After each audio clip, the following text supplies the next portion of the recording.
guys, I have a small haul. I also went to Hollister, but I just didn't get a bag. But first off, from Lululemon, I got these socks. And then I'm so excited for this because I've been wanting these for so long. So I got light pink potty hot. Guys, I'm so excited for these. These are going to be so cute. But anyways, next off is Hollister. I just put it in my Windsor bag. So I only got one thing from Hollister, but I got this, don't judge, I got the baby doll top. Very micro trend final boss of me. But anyways, I got a size bigger because I was too impatient and they never have my size in stock. It's so cute, but guys, these things don't stay tied. I wore it to school and I literally had to have someone retie it every single period. And I just have one more thing in this bag. It's my homecoming dress, but that's gonna stay a secret. I'll show it to you guys later, don't worry, trust.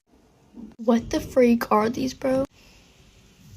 Oh my gosh, guys, I just realized we get to the most exciting part about owning Lululemon. Ripping the little tag off is so satisfying. And guys, by the way, I have such an exciting packaging coming soon. It's in Texas right now, so it's in a while, but I'm so excited to show you guys. But anyways, that's all. Love you guys so much. Bye.